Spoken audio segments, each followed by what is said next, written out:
It won't? Yeah. What's going on? It's just saying an error occurred. Wait a moment, then try again. Oh, there Oh, we go. you're It's live. live now. Breathe. Need to breathe, Kim. I have to breathe. I am already breathing. If not, we'll pass out. You know, when I'm nervous about going on these LinkedIn lives with you, I seriously, these live videos, I forget to breathe, Kim. It's a very stressful situation, really. But do you want to know what the good news is? Yeah. The good news is I have a list of 3 topics that we're going to cover today. And Tyler Cohenwood, I think, will be joining us, hopefully. And she will be jumping on board in the next, I think she said she's going to be 15 minutes late, but we can kind of talk about these 3 subjects anyway, right? So I see. we are going to talk about connecting purpose and integrating your values to reach your full potential, because we've been talking about that together. Don't be afraid to share your faith if you have a faith in God, and integrate that with your business. And we're also going to talk about using adversity to create change in your life. So, yeah, I mean, I think Tyler is going to jump on board. I mean, she has basically really recently connected her purpose, and we've connected our purpose with what we're doing in business, right? And it's almost like you get a bolt-on turbo for your life, right? Yeah, and I think some of the challenges, and we were chatting about this, weren't we, this week, is that sometimes we get a little bit confused on what is our actual purpose. So, connecting your purpose, integrating your values, and evolving to your potential is part of the model that I built over the last 20 years. But when I talk to clients globally, one of the things that I identify is that they often aren't that clear on purpose, and they muddle their purpose with what they believe is an enabler to their purpose. So, for example, you might be a charity, and your purpose in reality is to serve the people that you're trying to help, to get more people to have a better life than they've got before. But we can sometimes muddle that purpose and say, our purpose is to raise as much money as we possibly can to help the people. Well, that's not the purpose. The purpose is to help the people. The enabler is to raise the money. And we've got to be really, really clear on which is purpose and which is an enabler to ensure that we're focused on the right things. Because once we focus on the right things, we put the right focus, we take the right steps, and we move forward in the right direction. But often we end up with a misaligned purpose because we have instead tried to define how we're going to achieve it before we've really identified what it is that we're going to achieve. And that's why the cycle should be: understand first what your purpose is. So I'm here to be able to serve more people. So for me, my purpose is to support more people to be able to gain confidence, lead with kindness, with courage, and with humanity, and to step into their purpose. So that's kind of my reason for being. It's my reason for doing things. And what are therefore my values? Well, my values are about authenticity, about honesty, about kindness, and about trust. It's about creating that safe space where it's okay to disagree, but not to disrespect. And only once you've got those two can you go, right, now I'm ready to evolve to my potential. This is where the how I do it comes in. And it has to be the third element, not the first element, because if not, people, our clients, the people in our tribe, the people that we're going to connect with, they aren't going to align to how we're going to do it. They're going to be bought into the why we do it and why it's important.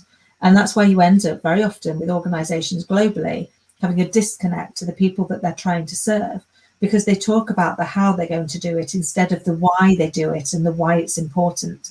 And that's what drives us, because as human beings, we lead with our heart and we justify with our head. And we pretend that we don't. We pretend that we're massively logical beings that make every decision with our head. But the reality is it starts with a feeling. It starts with what's important to us in here. And then we justify it with the facts that tell us that that is going to be the next right move on our journey. It's a difficult one though, because we can spend a lot of years of our lives just not knowing what our purpose is, right? And that's really, really difficult. when you're sort of in that, it's almost like a no man's land place. Like you kind of know what your purpose is, but you don't really know. You sort of know what it is and you know the direction that you should be taking, but you don't quite have a grasp of it. And since we've been working together, we've both kind of come up with our purpose. And it was always there though, underneath it all. And that's what's quite interesting about, you know, aligning your purpose with your actual job or your business. It's very, very interesting. Yeah, but it's around getting to the understanding. It's the third part. So the reason we often don't know what our purpose is because we're trying to define how we're going to get there. And therefore, instead, we'll look at what is it that I know and where might that lead me? And I'll assume that's my purpose instead of bringing it back. There's an amazing book called The Big Leap by Gay Hendricks that talks about the fact that we spend the majority of our life in our sphere of excellence. And by that, what he talks about is it's the area of our life, it's the skill set that we've got where we know we can earn money for it because we've earned money for it in the past. But actually the purpose of our lives is to push through our sphere of excellence and find our sphere of genius, the thing that actually makes our soul sing, the thing that we light up about. And actually we're less concerned about whether or not we bring in the money because it's so important to us. And once we align to that, once we really start to focus in that and what we're doing, then actually it will bring us what we need financially to sustain ourselves because we're doing what we're here to do. But it's taking that big leap. It's taking that leap of faith. And that can be the thing that holds us into how many of us have thought, yeah, I really would love to do this. Or if I'm rich enough, once I earn this amount of money, once I do this, then I will go and do. So we put our lives backwards. We wait until we've got it to enable us to go and do the thing we want to do. And actually what we're here to do instead is to focus on what it is we think we're here to do. What purpose is that going to be? And sometimes I feel that can feel a bit odd. I mean, I did a thing with Thomas Power probably about a year, 18 months ago, which was your core process. And it was fascinating. So you went through and had this conversation, and it was just about picking up on the words you use, the language that you use. And hi, thanks for joining us. It really was about trying to understand how we leak out our purpose without knowing it, because it's important to us. It comes from our heart, and understanding that and really starting to distill it down and kind of bring it down pulls you down to your core process, which is 2 words that describe you, that are actually about what's important. And when I did mine, and it was fascinating because I thought it would take, I had in my head what I thought my 2 words would be, what I thought my reason for being was, because as most people that know me, I talk a lot about kindness and about the fact that we should be kind. So I kind of went into this process thinking, I kind of know the answer. I think the answer is that my drive, my reason for being, my purpose is to encourage more people to be kind. And yet actually when we came down to it, the part that it came to, my core process ended up being shining light. And it really resonated at the point that I got to it, which is I'm a big believer in the fact that we all have blind spots, and we have them for a reason. We can't see them. And one of the things that I know that I'm good at is spotting other people's blind spots, so I can see people's light even when they can't see it in themselves. I might not be able to see my own, but I can see other people's. I can see where they're brilliant at something that they can't see. And therefore, I guess I've made my purpose in life, in all the jobs I've done, to shine a light on their brilliance, to help them to see just how great they are in that spot. So once I got to those 2 words, they really resonated. It's like, yeah, actually, that is where my soul sings. When I'm able to help somebody see something that they're brilliant at that was blind to them before, then that's an amazing feeling. And what an amazing gift to be part of their journey, to help them unlock their potential and live the life they dream of. And I guess that's why I do what I do. It's why I'm so passionate about what I do. But it was interesting how up until that point, I had in my head what I thought I was here to do. And I love a quote. It reminds me of one of my favorites, which is by Pablo Picasso, which is the meaning of life is to find your gift, and the purpose of life is to give it away. So we have to first identify what it is that we're here to do, what it is that makes our soul sing, that we go, do you know what?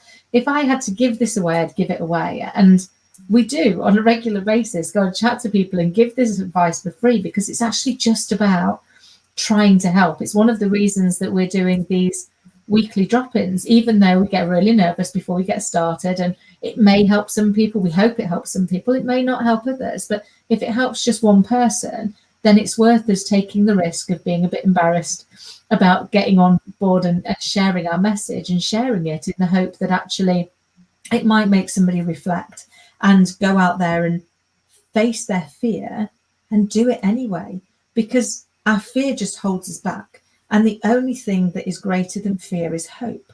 So I always try and get my clients to think about, rather than being fearful of what could go wrong, think about, if I were to hope that it went well, what would it look like? What would it feel like? What would it sound like? When I achieve it, what would that be? Because it's all about changing the viewpoint that we've got. When we stand on the side of fear, we can only see the things that are going to stop us, the things that are going to get in our way. The fact that we might fall over, we might look stupid, we might say something stupid. Somebody might not like what it is that we've got to say. But actually, somebody might like what we've got to say. Somebody might find it really adds value. And we've both had some of that this week where, we've sat here and put ourselves out there and been embarrassed and a bit worried and a bit concerned, and we know we won't be everybody's cup of tea. But we've had people that have come back and gone, thank you so much for sharing, because this has really helped me in helping a member of my family, or really helped me in understanding something about myself, or helped me in helping somebody that I lead. And therefore, as long as we've helped just one person, I reckon it's worth the risk of keep embarrassing ourselves and sitting here chatting.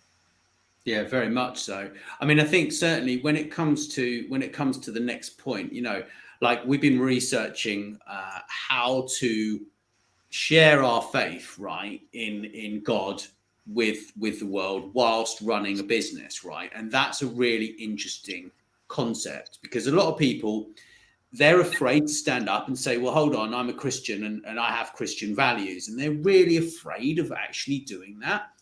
And I actually spoke to a chap called Carl from Edge Ministries, and he said, well, you were there with me, right? And he said that actually he did better because he told people about his Christian values than he would have done if he hadn't, because it showed integrity. And I found that very interesting, because I used to be really, I wasn't a Christian up until 3 years ago, right? And it's changed my whole life having faith in God, yeah. And I really now, beyond caring who knows that, I'm really kind of like, well, actually, I'm not going to hit you with a Bible, and I'm not going to read you scriptures. Well, I might read you scriptures, Kim, but I'm not, and it's like actually discovering that and standing up and saying, well, you know what? If you don't like it, there's the door. But I think it's different to that, isn't it? And I'm conscious Tyler's joining us, so I'm just going to welcome her in as well. Lovely to see you, my love. Hi.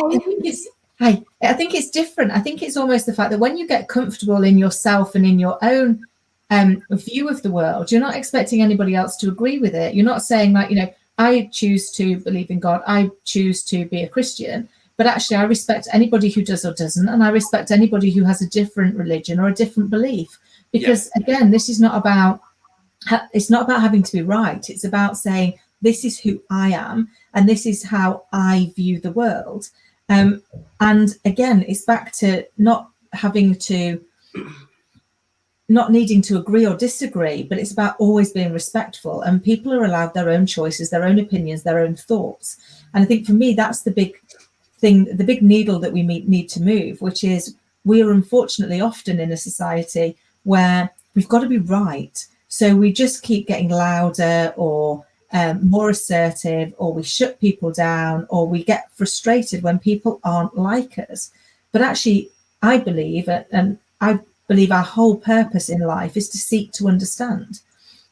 So I tackle every conversation, I tackle every interaction, and always have done, with a seeking to understand the other person's point of view.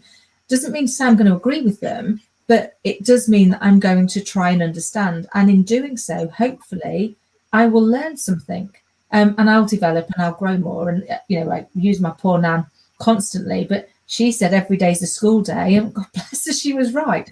And we learn something. You know, I learned something from every person I've ever led, just as much as I learned something from every person who's ever led me. Because if we go into every interaction from I wonder what I'm going to learn today, we open our mind up. And I think it's about that listening to understand, not listening to interject. And unfortunately, it's a skill that we've lost, I think, as a collective, but one that if we could tap back into it, to just hold that space and listen, to just know what that person's thinking, you learn something amazing. Yeah. Well, thank you, Tyler, for joining us. Thank I know you. it's early over there where you are. Yeah, it's a little. It is. Yeah. No, I was Well, just. sorry, we're talking about connecting purpose and integrating it with your values to reach your full potential, not being afraid to share your faith, and using adversity to create change in your life. And all those three things, like I know, are kind of close to your heart, right? Because you're going through some health things right now, and you've changed your career over a little bit in many directions. Yeah. So what do you think about purpose?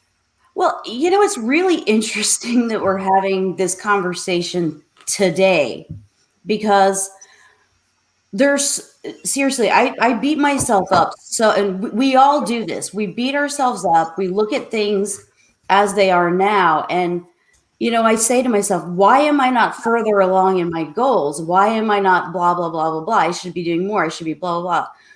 But I thought back to this time last year, and I realized that it was literally today that I actually ended up diagnosing myself with my conceptual system. And I think to the years prior where I didn't know what was wrong. I had half the story, and it's horrible when you don't know what is making you so sick. And when I think about it like that, where was I this day last year? The growth and where I have come from there is tremendous. So I think it's important sometimes to not beat ourselves up so much, and not look at things like, well, why everyone else is able to get these things done, because you don't know their story, but you do know your story. And if you go back and really look at where you've come, I think that everyone would be shocked by how far they have actually grown, you know, as a person. Oh, I love that, Tyler. And it's so true. It's one of the reasons, to be fair, that we introduce Reflections of the Week, because we often, we're that busy running to where we're going that we forget to see how far we've come. And then that can be really, really, it can be soul destroying, because you feel like I've worked really, really hard. I've been running really, really fast. I'm really, really tired. And yet I'm still not where I wanted to go. And I've been using Reflections of the Week probably for about 15, 16 years. So for anybody that's ever been led by me, they'll be there going, oh my God, she's still doing this. Because we always used to, but it was that piece. It was like, actually, we need a moment every week where we reflect on how far we've come. That's not to take our eye off the ball of where we're going. But, you know, the reason that there's camps along the way of climbing Mount Everest is because it's a big thing to do. And you've got to be able to stop along the way and go, look how far we've come. And yes, we've still got a long way to go, but actually I can take a moment and be thankful for the fact that I'm not where I was last week, last month, last year, you know, wherever I should be. And you're right, we don't always do it. We're so busy running after the next thing. And we do live in this despair and compare society. So, you know, we look at the seemingly perfect images of other people's lives on social media or in the press or you know, wherever. And then we look at the messy reality of our own lives and find ourselves lacking.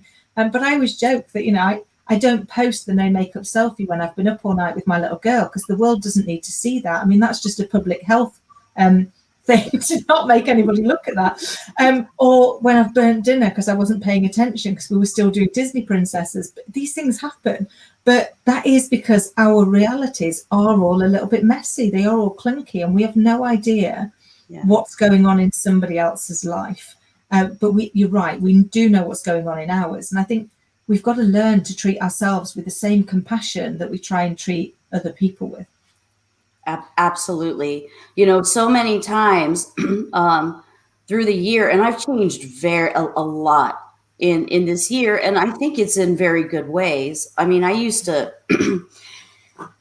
we just, like you said, I'm always there. I always have a compassionate ear for other people, and I can always help build other people up. And the other day I was like, wait, why don't I do that to myself? Because the things that I say to myself, I would never say to another person. And if someone else said the same things to me that I say to myself, like, you're not good enough, you're not whatever, I would never talk to that person again. I mean, so when you think about it, it's kind of like, one of the intentions that I've set, going forward is I'm actually going to be that person for myself too, not just for other people. And we need to do that. We need to be there for ourselves. And that inner negative voice that's telling us, we're not good enough, we should be further along. We need to ignore that and instead pretend, if you have to, pretend like you're talking to someone else, but say the same kind things to yourself that you would to someone else. Oh, I love that. And I talk about this quite a bit. So I had a big eureka moment a few years ago, which was the voice we talk to ourselves becomes the voice we teach our children to talk to themselves. And it broke my heart because, my little girl's my North Star. I don't want to leave the legacy that she talks to herself in the same evil way I've spoken to myself for years. And so I realized I needed to change the script to try and stop being my own worst enemy and try and become my own best friend. And that's quite a shift when you've spent so many years disliking everything you do and holding that. So what I now do is whenever I'm given an opportunity or a chance, I'd say to myself, if this were Scarlett, what would I do? Well, I'm a biased mum, and like any biased mum, I believe as long as that she's kind and she tries hard, there's nothing in the world that little girl can't do. And therefore I'll go, give it, sweetheart, try your hardest, be kind, and what's the worst that can happen? Go for it. And if that's what I'd say to her, it's what I have to do for myself, because you can't say one thing and do something else. And it has really helped me start to get out of my own way and be a little bit more comfortable with the fact that it's not the failure that defines us, it's what we do with the failure. If we just sit back down and go, oh, that didn't work, or I best not try again, then yeah, we failed. But if we get back up and go, okay, well, maybe that didn't work quite the way I wanted to, but was the whole thing a failure, or was it just some elements of it? Are there some elements I could take forward and try again? Which is like when we're learning to walk as kids, isn't it? I mean, we don't get up one day and go, today's the day. Here we go, mummy, off I trot. We get up, we fall over, we scrape our knees, we fall over again, we get big, we giggle. It's probably why we've got big nappies, because we've got padding for those moments. But you kind of, it's designed for a reason. But they keep going, don't they? But for me, it comes down to three things when we're kids. The first is we want to be the same as everybody else. We want to fit in. We don't want to be that different to anybody else. And the second is we don't really know how to say no and mean it. Even toddler tantrums run out of steam at some point, don't they? Usually when there's a sweetie. But the third one, and for me the most important that we can learn now as adults, is I've yet to see a child try and walk that doesn't have an adult near it going, come on, you can do this. You're so close. I believe in you. And they give that belief. And we had that as children and we don't have it as adults, but we could do that for ourselves and for others by being that person that believes, that says, look, trust me. I know you've got this. I know you can do it. And it's amazing what that can do to change somebody's psyche. Absolutely. Absolutely. But that adversity, right, that we go through, we have a choice, right, how we look at the world and how we look at that experience, yeah. And for example, like we've got a friend, a mutual friend, who she lost her mother, like I think last year, quite probably about a year ago now, ish, and she's still revisiting this pattern of thinking that needs to change, right, and the moment she can break free from that pattern is the moment she can begin to actually create that change in her life. But the problem is that adversity and that trauma can be so painful, right, that you're going to keep expecting really bad things to happen, Mm-hmm. Yeah. but it is that adversity that really does, like you said, depending on what you do with it, it helps build strength. And every day is not going to be a perfect day. Every day is not the day you score the winning goal. I mean, some days are crap, and some days are just okay, and some days are great.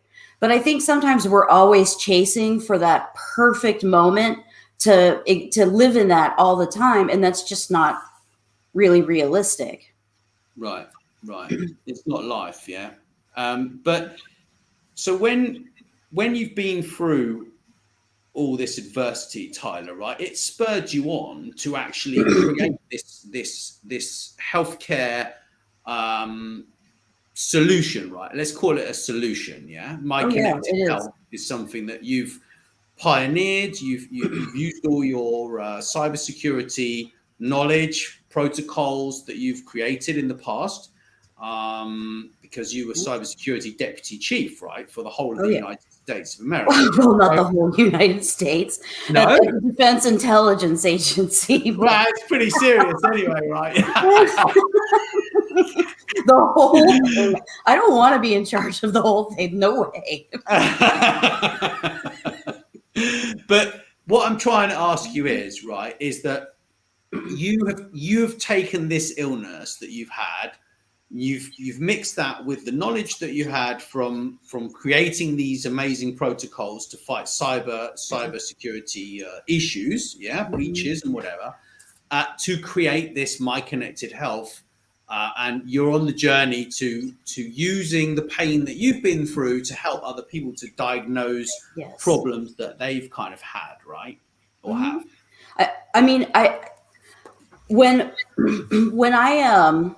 When I first got sick in early 2018, I mean, anyone who's ever been really sick and they go from doctor to doctor to doctor, and every doctor says, I don't know what this is. I've never seen this. And I was being shuffled back and forth and just kept getting sicker and sicker. And I have to tell you, it is one of the most horrible things a person can go through, to be sick and not know why, because you're dismissed by the healthcare system. You don't know what to tell people. You don't know how to explain to people, well, I can't get back to you because I'm sick, because they'll say, well, what's wrong? And you'd say, I don't know. And, I knew that I was getting sicker and sicker. And I kind of became obsessed with figuring out what was wrong for a while, until I finally, in 2019, I just kind of gave up. And I started doing Tai Chi. I started doing all kinds of alternative types of things, which helped, but I was getting sicker and sicker and sicker. And it really, if it wasn't for COVID, I wouldn't be diagnosed. I know that, because the My Connected Health system is kind of my journey. It's the things that I did to help the doctors along the way. And after COVID, I knew I had to do something to help all the people out there like me. And I knew that I had to prove that it could work. And it was this time last year, literally this day, that I put the script together in such a way that I came up with this rare diagnosis that only 300,000 people in this country have. I think there's probably more. It's just such a hard thing to diagnose. And I mean, I thought that was kind of the end, because I kept saying to myself throughout this, I know that what I have is bad, but I know that if I don't know what it is, there's absolutely no chance. And I had to know. And I did eventually diagnose myself. And, I have a rare autoimmune disease. It's not a great disease. The outcome is bad. But what keeps me going is other people's stories of pain, other people who say, I don't know what I have, or people who have the disease that I have. They don't know what to do, and they're scared, they're miserable, they're depressed. And that's what spurs me on, is it's not about me. My Connected Health may find the cure for me, it may not, but it's bigger than me. It's something that I know will save so many people and give people, you know, all over the world, incredible healthcare. And it will help us find a lot of solutions to the medical problems that, you know, we're facing. And, you know, that's kind of, it was kind of a hard pill to swallow, but at the same time, you've just kind of got to keep going and find whatever it is that motivates you to continue, because what's the other option? I don't really know. Well, yeah, I know a lot of people who are in your situation. I've introduced you to one of them, like Tim McDonald, and he's inspirational, right? Like he's got cancer, stage 4, whatever. I know quite a few people actually who've got cancer, and you know, that inspiration, that enthusiasm for life that they have is it's amazing, right? When they share a conversation with you or whatever. But your adversity has propelled you to take action, right? Because you were desperate to find out what was wrong with you to start with. So that sort of spurred you on with some energy initially. But then you're like, well, what do I do now? Like, what is this for, right? So then you're like, well, actually, this can be used for like more people, right? Oh yeah, absolutely. And I mean, I'm telling you, if I'm feeling depressed or I'm feeling really, really sick or having a really bad day, all I have to do is just read like a couple of people's, you know, stories, and I'm just right back there. Yeah, it's amazing, isn't it, when you see, and I think sometimes that's the thing, isn't it? We go through our own pain, we can sometimes get a bit stuck in it, and then you see other people's and you're like, wow, you know, if they can keep going through that, then maybe I can keep going through what I'm going through. Yeah, but it's like when you're stuck in that pain, you probably can't see the other people that are going through pain, and some of them, like, they might not even ever tell you that they're kind of going through anything, right? And like, you were doing massive redundancy programs, weren't you, Kim? You just started a new job, and you were telling me about that a few months ago, about how you'd started this new job and you were doing the redundancy programs and people were talking to you, but at the same time you were going through a life-threatening illness and having to go to hospital, right? Is that am I thinking the right thing? Yeah, so there have been a few times over the years, you know, I've had a couple of life-threatening illnesses and a few other plot twists. And I guess at the time, you know, you kind of had your job to do, and people didn't want you to go in and be a basket case. It wasn't about me. I remember I did 5 redundancies in a 2.5-year period. It wasn't the greatest job in the world for that. You know, it's very emotional, very emotive. But it was an organisation I'd gone in at the point that they were already in trouble. So you knew that that's what you were taking on board. And you needed to make sure that, you know, when you went in every day, people needed you to be there for them. They were going through something traumatic. You'd just given them really, really bad news.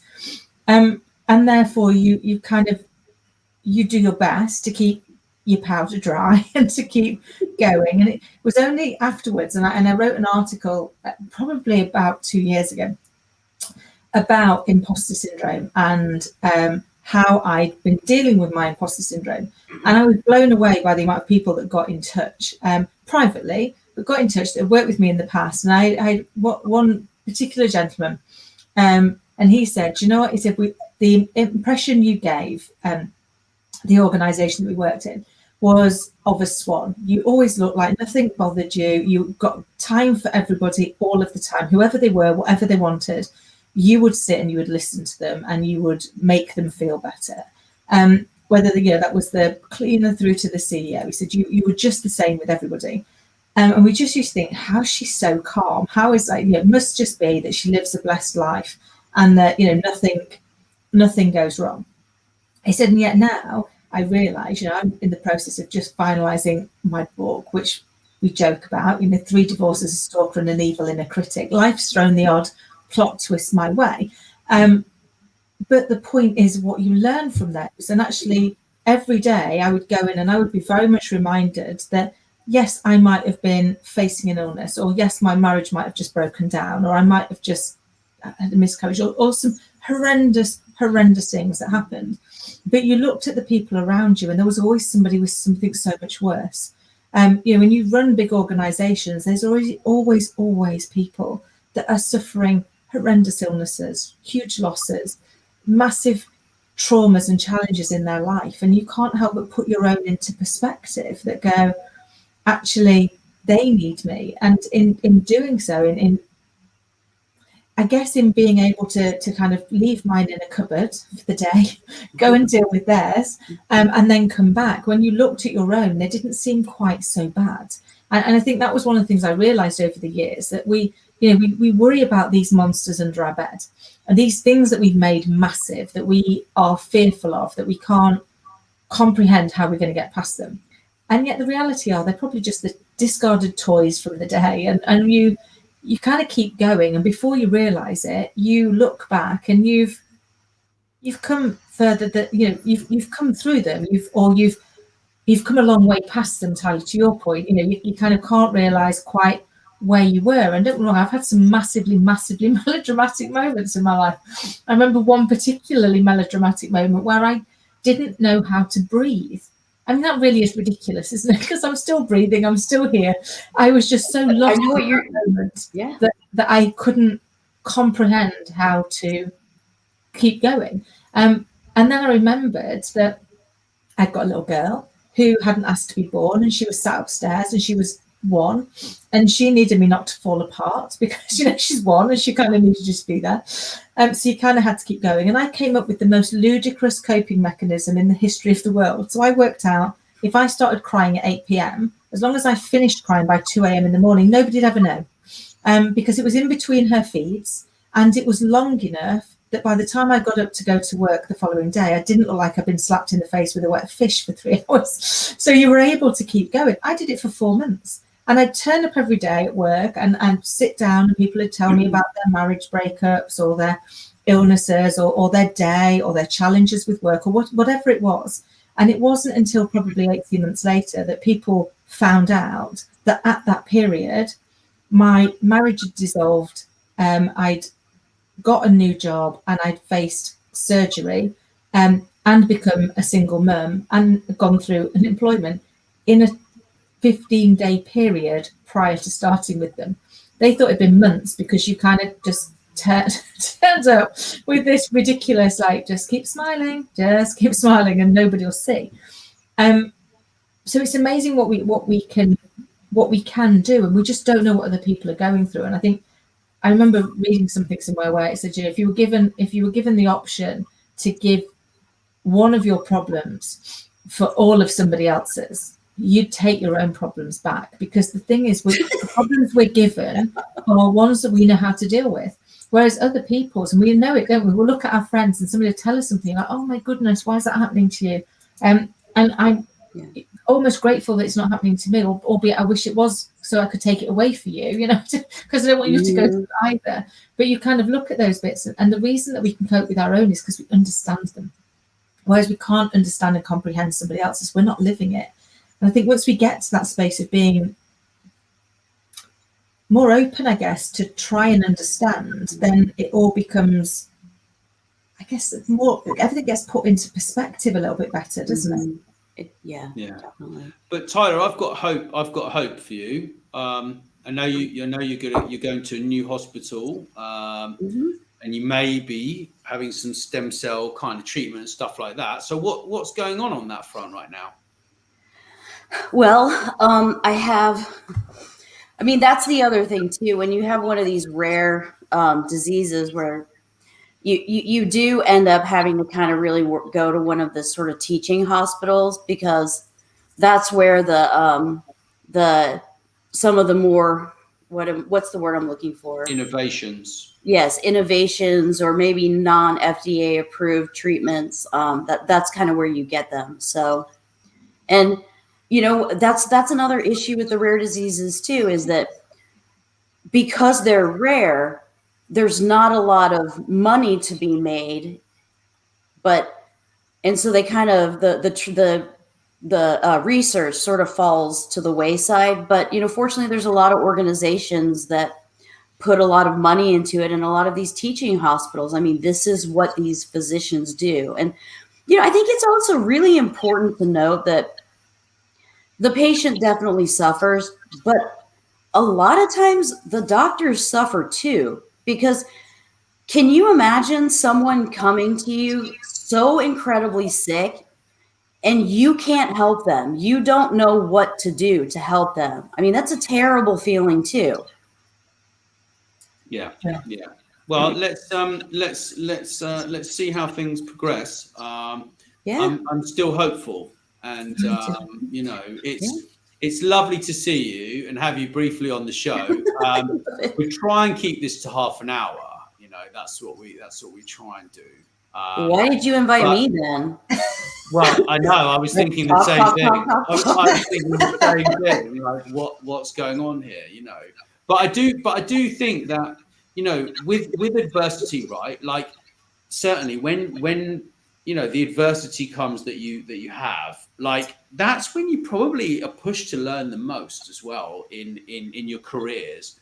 Like, no doubt about it. Like, when I've been out of work in the past or whatever, like, it's the time when you can learn new skills, right? And sharpen your tool set, right? Sharpen your tools and get some new tools in the toolbox and whatever. And I think that's fantastic, really, to be honest. And without adversity, like, we wouldn't appreciate happiness as much, because it would just be like, oh, my life, you just get used to being happy. I mean, I know people, who get up in the morning and they're like, oh, what shall I do today? I'm going to go fly my plane or go on my boat or whatever. And it's like, but actually that just becomes normal for them. They still have adversities though, but their adversities are slightly different to ours. Like, they have other things that kind of that bother them and stuff like that. So I don't know. I think main thing is just trying to keep going forwards. Yeah. Everyone has imposter syndrome. Everyone has it at various points in their lives. You never, it's not like all of a sudden you're over it, because setbacks happen, but it's every time when you learn those skills and those tools to cope, kind of like we've talked about, it gets easier each time. Yeah. I'm glad you brought that up, because we're just about to launch our Overcoming Imposter Syndrome course, which Kim has been building over 5 years of pain and torture and study and and what's that? What's that? I said, I'm sorry, hug. No, you're right. I think it is something we all go through, and I always say to people that you're never really over it. I think what happens though is you recognize when you're being triggered, and actually with these tools, with the right process, you can spot the trigger and you can recover from the trigger really quickly. Whereas I didn't used to spot the trigger, so I'd like wallow it for a long time. Because we do, because if you don't know what it is, you don't know how to overcome it, do you? So you can't just say, oh, if only they knew I was hopeless, then this wouldn't happen, that wouldn't happen. And some of the ridiculous things that I've said to myself over the years, but also from chatting to other people I know they've said to themselves over the years, why do we do this to ourselves? But that's kind of my reason for having done the research and now having written the course, which is actually with the right steps, you can catch yourself in the trigger and you can reframe your thinking. You can get out of your own way and you can quieten that inner voice and go, because the inner voice, in my opinion, is just our inner child. It's our less developed self who's desperately trying to keep us safe, but actually they're not mature enough now. What they need us to do is reach in, hold their hand and go, it's okay, I've got this. We're going to be fine and we can do this together. But you've got to take them on that journey, haven't you? Mm-hmm. Absolutely. Very much so. Well, it's been an absolute pleasure. And whatever you're going through out there, I wish you all the best. And and if you do have imposter syndrome, because you never know, you might, you should go to overcomingimposter.com. And you can, first of all, download the 7-step guide to overcoming your imposter, like Kim did. Kim actually overcame her imposter. That's quite amazing, really, after that amount of years as well. So thank you, Tyler, as well. It's been fantastic. And just stick around. We'll have a little chat with you once we've said goodbye. Bye, everyone, and have a great weekend. Have a lovely weekend. Bye.